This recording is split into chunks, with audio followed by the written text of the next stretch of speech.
Hello दोस्तों, welcome.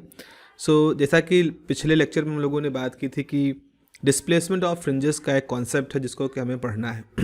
क्या इसका बेसिक मकसद ये है, आप देख रहे हो कि यहाँ पर हमारे पास जो स्क्रीन है और ये जो S1 S2 दो लाइट सोर्सेस हैं, कोहेरेंट लाइट सोर्सेस है जिनको कि हम लोगों ने स्टडी की है यंग्स डबल स्लिट एक्सपेरिमेंट में। यंग का जो डबल स्लिट एक्सपेरिमेंट है में उसमें हम लोगों ने इनकी बात की है। तो ये दो कोहेरेंट सोर्सेस हैं, मोनोक्रोमेटिक सोर्सेस हैं, जिनसे मान लो लेमडा वेवलेंथ जो है वो एमिट आउट हो रहा है। पॉइंट पी पर जब ये दोनों लाइट सोर्स जाते हैं तो इस तरह से आप देख रहे हो कि एक इंटरफेरेंस पैटर्न यहाँ पे बनता है। काली चमकीली पट्टियों का पूरा पैटर्न होता है जिसको हम इंटरफेरेंस पैटर्न कहते हैं। तो सेंट्रल हमारी सेंट्रल ब्राइट है, यहाँ पर सेंट्रल जो आपकी ये है ये ब्राइट फ्रिंज यहाँ बन रही है। अब हमने क्या किया, मान लीजिए कि S1 से P के रास्ते में इस जगह पर एक ट्रांसपेरेंट शीट रख दी, कांच रख दिया, माइका रख दिया, प्लास्टिक रख दिया, ट्रांसपेरेंट हो जिससे लाइट आराम से आ जा सके। तो जरा देखिए यहाँ पर, when a transparent sheet is placed in the path of light between source and screen the path difference changes. जब हम ये लाइट सोर्स यहाँ पर रखेंगे, जब लाइट सोर्स के बीच में जब ये हम प्लेट रखेंगे तो जब लाइट इस प्लेट से गुजरेगी तो उसकी वेलोसिटी चेंज हो जाएगी। इतना मालूम है कि फ्री स्पेस में वेलोसिटी ऑफ लाइट जो होती है वो c होती है, और एयर की हम मान लें, एयर में वेलोसिटी ऑफ लाइट c है। तो ये आपका एयर है जिसका रिफ्रैक्टिव इंडेक्स 1 होता है। और जो ये बीच में आपने ट्रांसपेरेंट शीट लगा रखी है, ये जो ट्रांसपेरेंट शीट है इसके अंदर उसकी वेलोसिटी कुछ बदल जाती है, कम ही हो जाती है। अब हम कहते हैं let the sheet is of thickness t। मान लें जो शीट की थिकनेस है वो t है और उसका रिफ्रैक्टिव इंडेक्स जो है वो म्यू है।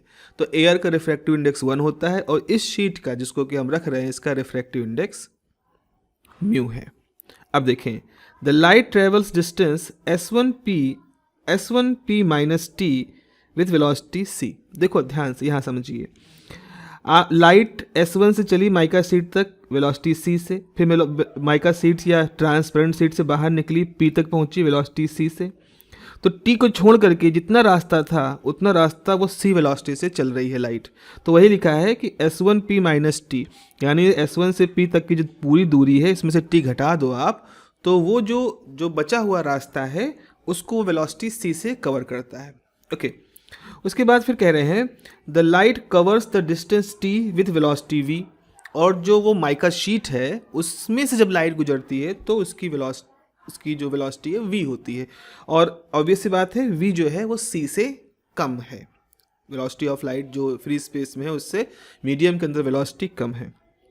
अब हम टोटल टाइम निकालते हैं। टोटल टाइम किस बात का, लाइट को S1 से P तक जाने में जो टोटल टाइम लगा है उसके बारे में बात करते हैं। तो देखिए यहाँ पर टाइम बराबर क्या होता है, डिस्टेंस अपॉन वेलोसिटी होती है। तो पहले देखें, पहले जब S1 मतलब इस T को छोड़ के बाकी रास्ता जो तय किया S1p माइनस टी उसको c वेलोसिटी से चला, तो इसमें जो टाइम है S1p minus T upon c हो गया। T के अंदर जब लाइट गई तो उसकी वेलोसिटी v हो गई, तो उसमें जो टाइम लगा वो है t माइनस वी। आप प्लीज़ कंफ्यूज मत होइएगा, यहाँ जो स्मॉल t है it is the thickness, it is not the time. Time को हम यहाँ टोटल t से रिप्रेजेंट कर रहे हैं। ओके, अब आप क्या करते हैं, आप 1/c को कॉमन कर लेते हो। जो 1/c कॉमन करते हो तो यहाँ से तो 1/c निकल जाएगा, लेकिन यहाँ c से मल्टीप्लाई कर दोगे आप, 1/c का रेसिप्रोकल तो c/v हो जाएगा। हमें एक डेफिनेशन मालूम है रिफ्रैक्टिव इंडेक्स की जो कहती है कि किसी मीडियम का रिफ्रैक्टिव इंडेक्स उस मीडियम में वेलोसिटी जो है लाइट की उसको और जो c है उसको डिवाइड करके आप निकाल सकते हो। तो ये हमारे पास एक अच्छा सा फॉर्मूला है, ये रिफ्रैक्टिव इंडेक्स म्यू और c और v के बीच में। ओके, अब आपने क्या किया, अब आप सिंपल से अलजेब्रा किया, c/v जो है इसको आपने म्यू रख दिया, और आप देख रहे हो t यहाँ पर भी है, t यहाँ पर भी है, इनको एक साथ क्लब कर लिया तो S1p प्लस म्यू माइनस 1 ये हो गया c। तो अगर टोटल टाइम t है तो इफेक्टिव डिस्टेंस क्या निकल के आई, इफेक्टिव डिस्टेंस की वैल्यू निकल के आ रही है S1p। अगर t ना होता, अगर ये माइका शीट ना होती तो रिफ्रैक्टिव इंडेक्स एयर होता वहाँ पर, तो रिफ्रैक्टिव इंडेक्स 1 होता, या कह लो माइका शीट ना होती तो आपका जो t है इस t की वैल्यू क्या होती, 0 होती, तो ये पूरा टर्म आपका नहीं होता यहाँ पर। लेकिन ऐसा नहीं है, तो इस t के होने की वजह से हमारी डिस्टेंस S1p के बजाय S1P plus mu minus 1T हो गई। ये इसलिए चूंकि ये अब आप देख रहे हो ना कि पाथ थोड़ा लंबा सा दिख रहा है म्यू होने की वजह से, चूंकि वेलोसिटी ऑफ लाइट जब गुजरती है उस मीडियम से तो थोड़ी सी वो कम हो जाती है। तो इफेक्टिव डिस्टेंस अब है वो S1P नहीं है, अब इफेक्टिव डिस्टेंस है S1P plus mu minus 1T। और हम साफ तौर पे देख रहे हैं कि T के जीरो होते ही ये एक्स्ट्रा टर्म हमारा जीरो हो जाएगा। ओके, अब देखें, so effective path along S1P के क्या हो जाएगा, S1P mu minus 1, this is the effective path. अब पिछले केस में जब लोग ने पीछे बात की थी तो हम पाथ डिफरेंस जब निकाले थे तो पाथ डिफरेंस हमने कैसे निकाला था, पाथ डिफरेंस हमने निकाला था S2P माइनस S1P, लेकिन अब S1P की जगह पर हमें ये पूरी वैल्यू कंसिडर करनी है। इस वैल्यू को हम कंसिडर करेंगे S1P की जगह पे because of the presence of this new material thickness जिसकी T है।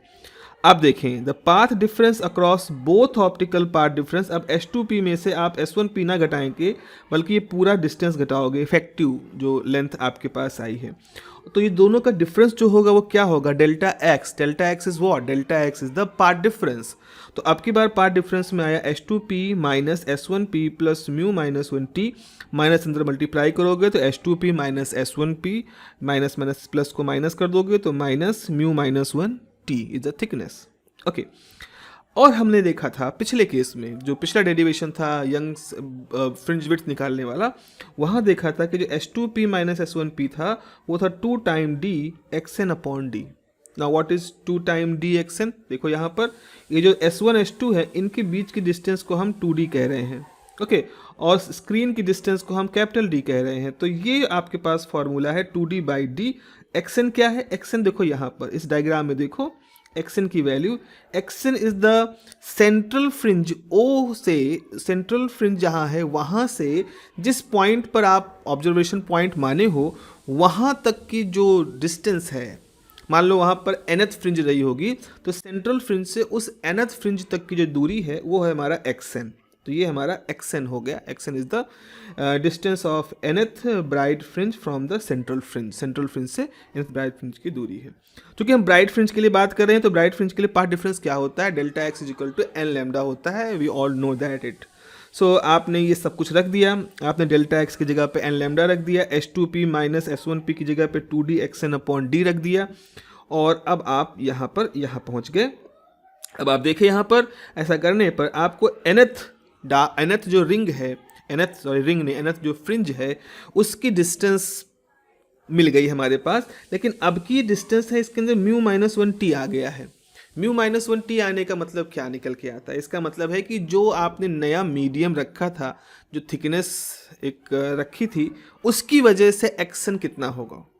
अब देखो, अब अगर हम थोड़ी देर के लिए सोचें कि मान लो ब्राइट फ्रिंज जहाँ है, जो सेंट्रल फ्रिंज है वहाँ n बराबर 0 है, तो जरा सेंट्रल फ्रिंज की लोकेशन देखो, तो सेंट्रल फ्रिंज के लिए क्या हो गई, n की वैल्यू यहाँ से 0 कर दोगे तो ये वैल्यू आ जाएगी, इस तरह की वैल्यू।